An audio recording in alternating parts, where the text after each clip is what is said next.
आज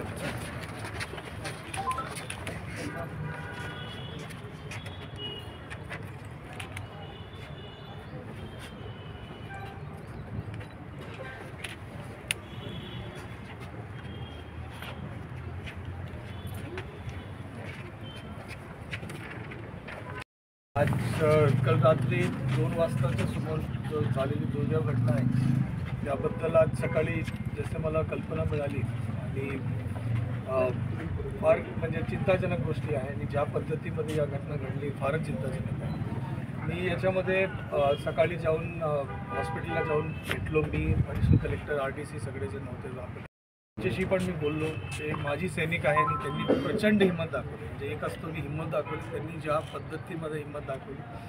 आणि दुसरी गोष्ट आहे की या कारवाई आपल्याला माहिती आहे की जळगावभरात मोठ्या प्रमाणात कारवाई चालू आहे आणि मोठ्या प्रमाणात आपण याला आला टाळण्यासाठी पण आपण काम केलेलं आहे। प्लॅनिंग आणि जो व्यवस्थितपणे सिस्टमॅटिक रीती त्यांनी हे केली होती की एक टीम मागे होती, दुसरा रस्ता आणि सगळे जो हे होती त्याच्या या सगळ्या असताना जो त्यांनी कारवाई केली, एक व्यवस्थितपणे सगळ्या गोष्टी घडल्या। परंतु एक प्रकारे जो एक क्रिमिनल अँगलनी जो त्यांच्यावर हल्ला झाला आणि एक गुन्हेगार पद्धतीचे लोकांनी त्यांच्यावर हल्ला केला आणि याच्यावर आपण आधी पण प्रतिबंधात्मक कारवाई त्याच्यावर प्रिव्हेंटिव्ह ॲक्शनमध्ये 107चे केसेस वगैरे पण आपल्याकडून पण झाले। आपल्याकडे एक तुम्हाला माहिती आहे की महाराष्ट्र सिक्युरिटी फोर्ससाठी आपण मागणी केलेली आहे, ते फाईल प्रस्ताव आहे, पाठपुरावा पण आहे, त्याच्यामध्ये काय अडचण आहे आपल्या सगळ्यांना पण माहिती आहे।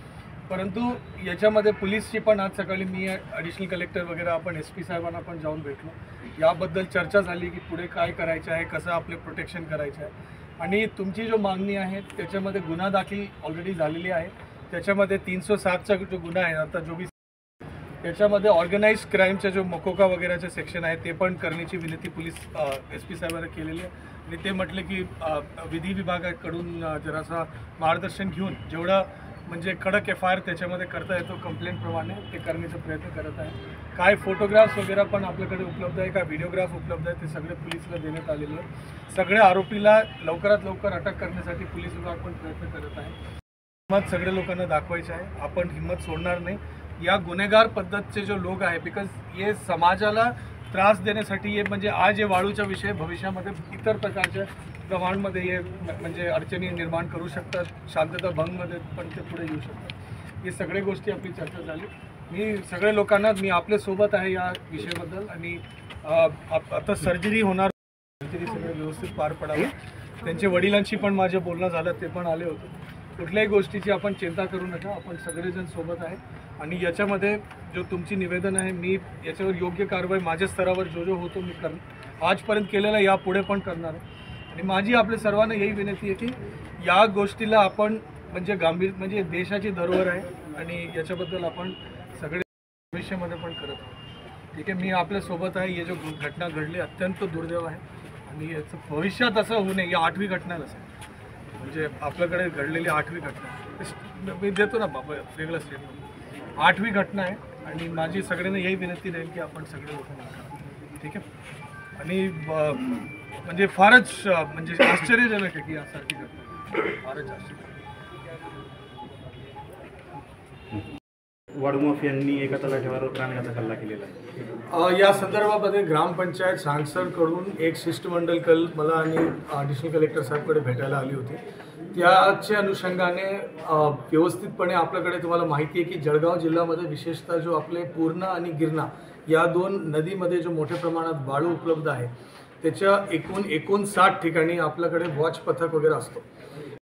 सामाजिक तत्व जो आहे त्याच्यामध्ये इन्व्हॉल्व झालेला दिसतो आणि या गावाच्या इतिहासामध्ये आधी पण त्या ठिकाणी गोळीबारी व हल्ला वगैरेचे प्रकरण घडले होते। या सगळ्या गोष्टी असताना त्या ठिकाणी कारवाई करण्यासाठी महसूलची 2 पथक 2 मार्गांनी, एक बॅकअप पथक आणि एक समोरचे पथक या ठिकाणी होते। या ठिकाणी एक तलाठीवर कारवाई करताना त्या पथकमध्ये कारवाई करताना आपले माजी सैनिक पण आहे आणि त्यांनी खूप हिंमत आणि धैर्य दाखवलं आणि देशाचा जो धरोहर आहे, जो एक नॅचरल रिसोर्स आहे त्याचे संरक्षणासाठी त्यांनी पूर्ण हिंमत आणि धैर्य दाखवून कारवाई त्यांनी केलं। या कारवाई करताना त्यांच्यावर हल्ला झाले आणि हल्ल्यामध्ये त्यांच्या पायाला एक आणि हाताला 2 ठिकाणी चोट लागली, ज्या ठिकाणी हड्डी ते पूर्णतः तुटलेलं आहे आणि ते एक त्याची सर्जरी आज सकाळी होत आहे। या संदर्भामध्ये पोलीस आणि महसूल विभागाची योग्यता कोऑर्डिनेशन आहे. त्याच्यामध्ये प्रतिबंधात्मक कारवाईची संख्या पण अगर आपण जळगाव जिल्ह्याला पाहिला तर सुमारे 8,000 लोकांवर कारवाई झालेली आहे. वाहन जप्तीचे प्रमाणमध्ये पण वाळूचे अवैध जो काही हे होत असेल त्याच्यामध्ये वाहन जप्तीमध्ये पण जळगाव जिल्हा सुमारे म्हणजे 800पेक्षा जास्त वाहन एक वर्षामध्ये आपल्याकडे जप्तीची प्रकरण झालेली आहे. प्रतिबंधात्मक कारवाई पण वाळू माफियावर आणि जो अवैध धंदे वाळूच्या संदर्भामध्ये करत आहे या इतर कुठल्या प्रकारे करत आहे त्याच्यामध्ये मोठ्या संख्येने प्रतिबंधात्मक कारवाई पण करण्यात आलेली आहे. परंतु या सगळ्या गोष्टी असताना यासारखा हल्ला या ठिकाणी घडलेला आहे. याच्यामध्ये पोलीसची मदत आपल्याला वेळोवेळी मिळत आहे. फोर्सच्या एक आर्म्ड गार्ड्सचा पण प्रस्ताव म्हणजे शासनाची मान्यता घेऊन डिस्ट्रिक्ट मिनरल फंड्समध्ये खर्च करण्यासाठी पण आपण एक प्रस्ताव शासनाकडे सादर केलेला आहे. आणि या सगळ्या गोष्टी असताना महसूल विभागाच्या सर्व अधिकाऱ्यांनी खूप हिंमत आणि धैर्य दाखवून त्यांनी या ठिकाणी कारवाई वेळोवेळी केलेला आहे. काल एक दिवसमध्ये ज्या तालुक्यामध्ये याची घटना घडली दिवसमध्ये 3 FIR आपले विभिन्न पथकाच्या माध्यमातून झालेलं आहे. आणि मोठ्या प्रमाणात कधी 8 गाडी कधी 10 गाडी यासारखं आहे. ज्या ठिकाणी वाळू साठा उपलब्ध आहे त्या ठिकाणी म्हणजे जो स्थायी पथकांचं पण आपण नेमणूक केलेलं आहे. आणि या सगळ्या गोष्टी असताना कारवाई मोठ्या प्रमाणात होत आहे, योग्य रीती होत आहे. त्यामुळे यासारखा हल्ला पण होत आहे. आणि आपला प्रयत्न आणि पूर्ण मदत आपले सगळे पथकांना आपल्या मार्फत होणार आहे. आज सकाळी या घटना घडल्यानंतर मी स्वतः हॉस्पिटलला जाऊन त्यांच्याशी त्यांच्या परिवाराची त्यांच्या वडिलांशी मी बोललो.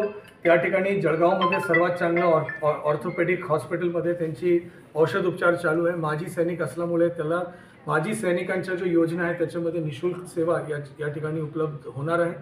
त्याच्याशिवाय पोलीस अधीक्षक साहेबांच्या कार्यालयाला जाऊन मी आणि अपर जिल्हा दंड अधिकाऱ्यांनी त्या ठिकाणी आणि विधी कक्षाकडून मार्गदर्शन घेऊन योग्य FIR आणि योग्य प्रकारची कारवाई आपण करणार आहे. याच्यामध्ये अजिबात उत्तेजित होऊन नियमबाहेर कारवाई होणार नाही याच्यासाठी सगळ्यांची बिकॉज यासारखी घटना घडल्यानंतर लोकांमध्ये एक प्रकारची इमोशन्स पण हाय असतो.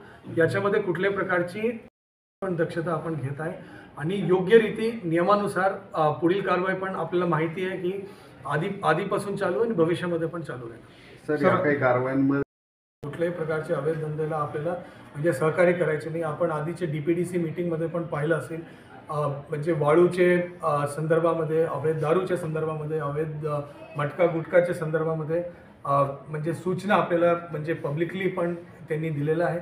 आणि त्याच्या अनुषंगाने मोठ्या प्रमाणात कारवाई पण आपल्याला झालेली आहे. आपण अवैध दारूच्या संदर्भात म्हणजे एक रेकॉर्ड संख्यामध्ये कारवाई झाली आणि आपण पाहतो की एक्साईजमध्ये जो आपली राज्य उत्पादन शुल्क आहे म्हणजे जो उत्पन्न आहे त्याच्यामध्ये पण म्हणजे दारूवर हे झाले.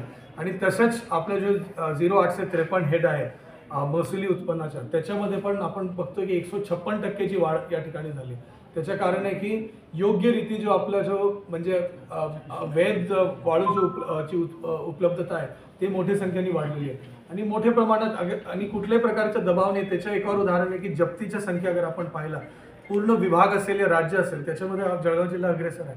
ज्या प्रमाणात कारवाई या ठिकाणी होते आणि यामुळे संभव आहे क्योंकि आपले अधिकारी धैर्य दाखवतात आणि आपले वरिष्ठ पदाधिकारी त्याच्यामध्ये आपल्याला समर्थन आणि सूचना वेळोवेळी आणि मार्गदर्शन करतात. ठीक आहे सर. त्यांनी ज्या पद्धतीमध्ये धैर्य दाखवलेलं आहे त्यांनी जो हिंमत दाखवलेला आहे ते म्हणजे आपण कुठले एक फोर्स नाही आहे, आपण एक विभाग आहे. आणि म्हणजे एक अनआर्म्ड विभाग असताना असामाजिक तत्वाच्या समोर जाऊन कारवाई करणं त्याच्यासाठी खूप हिंमत पाहिजे. आणि देशाचे धरोहर वाचवण्यासाठी कारवाई करणं नियमाचं पालन करून घेण्यासाठी कारवाई करणं ही एक फार मोठी गोष्ट आहे. आणि या हिंमत जो आपले अधिकारी दाखवतात आणि वेळोवेळी दाखवतात एक घटना आहे जो म्हणजे याच्यामध्ये आपले अधिकारी हिंमत दाखवतात आणि पूर्ण हिंमत दाखवून आणि धैर्य दाखवून ते म्हणजे कारवाई करतात. आणि मला पूर्ण विश्वास आहे की यांना जेवढा हातबळ आपण करू शकतो आपले सगळे अधिकारी आणि कर्मचारीला ते आपण करण्याचा प्रयत्न करतो. परंतु याच्यामध्ये अँटी सोशल एलिमेंट्स क्रिमिनल माइंडचे एलिमेंट्स या धंदेमध्ये असल्यामुळे याच्यामुळे रिस्क पण आहे. परंतु त्याच्यासमोर आपले अधिकारी एवढा हिंमत दाखवून जो कारवाई करतात त्याच्यासाठी आपण त्यांचा विशेष आभार व्यक्त करतो, त्यांना सल्यूट करतो. आणि मला विश्वास आहे की हे कारवाई भविष्यामध्ये पण असं चालू. याच्यामध्ये अँटी सोशल एलिमेंट्स क्रिमिनल माइंडचे एलिमेंट्स या धंदेमध्ये असल्यामुळे याच्यामुळे रिस्क पण आहे. परंतु त्याच्यासमोर आपले अधिकारी एवढं हिंमत दाखवून जो कारवाई करतात त्याच्यासाठी आपण त्यांच्या विशेष आभार व्यक्त करतो, त्यांना सल्यूट करतो आणि मला विश्वास आहे की हे कारवाई भविष्यामध्ये पण असं चालू आहे.